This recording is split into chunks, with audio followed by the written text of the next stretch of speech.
Hey guys, this is Carl with Retro Gaming Magazine. I just wanted to talk to you about this new port I just learned about called Intellivision Super Mario Bros. Yeah, that's right, Super Mario Bros. The Nintendo game. Anybody that's familiar with Nintendo games knows that Nintendo's not very kind at these fan ports. So it's kind of interesting that this one's even being attempted. But when you consider it's Matthew Keel, I believe, Kyle, I'm gonna go with Keel, who's the one that's behind this port.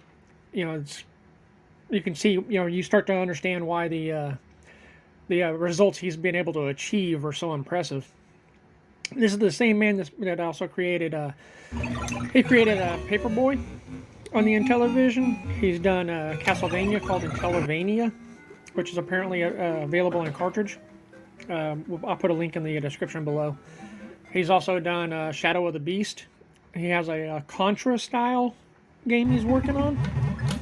And then there's Super Mario Bros., which the latest video he just released yesterday on January 1st, 2021 is update number 2. And I'm watching the video as I'm talking about it here.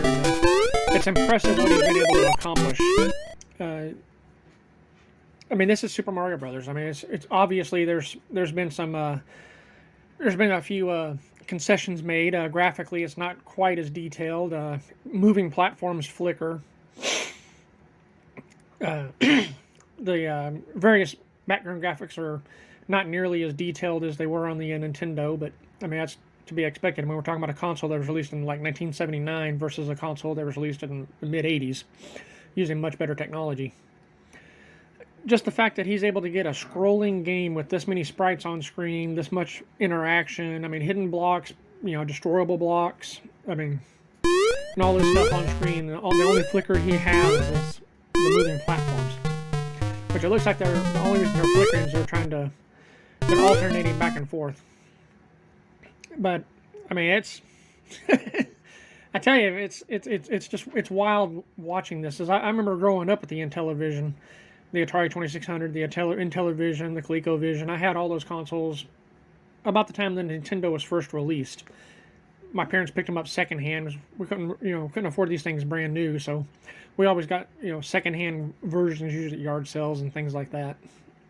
So we didn't have an Atari 2600 when it was new though. My dad.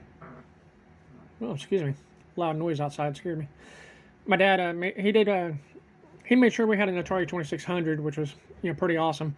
I think it's probably because he wanted it, because he would play a game we'd play all the time was Combat, but I was a big fan of Asteroids myself, but my dad was a big fan of Combat, so we'd play that together.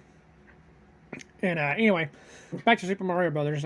When this first came out, my dad he wanted to get us a Nintendo, but they were when we had the money, they were sold out.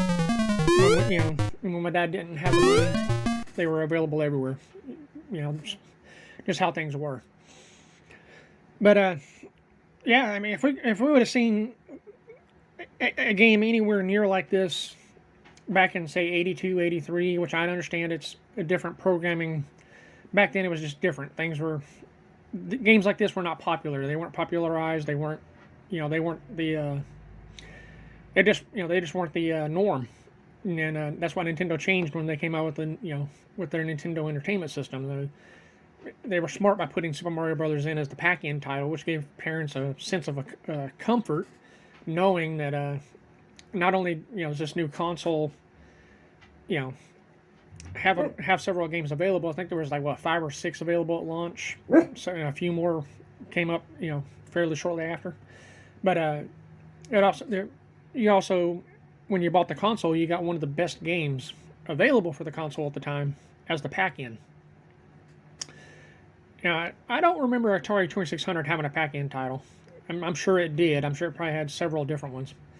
But I don't remember, back then, I don't remember pack-in titles being the big deal. I mean, I understand they were, I don't remember.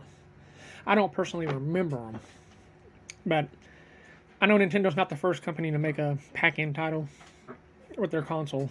They popularized it. They weren't the first. But I'm gonna put a link to this Intellivision Super Mario Bros. In the description below. You can check it out, see what you think.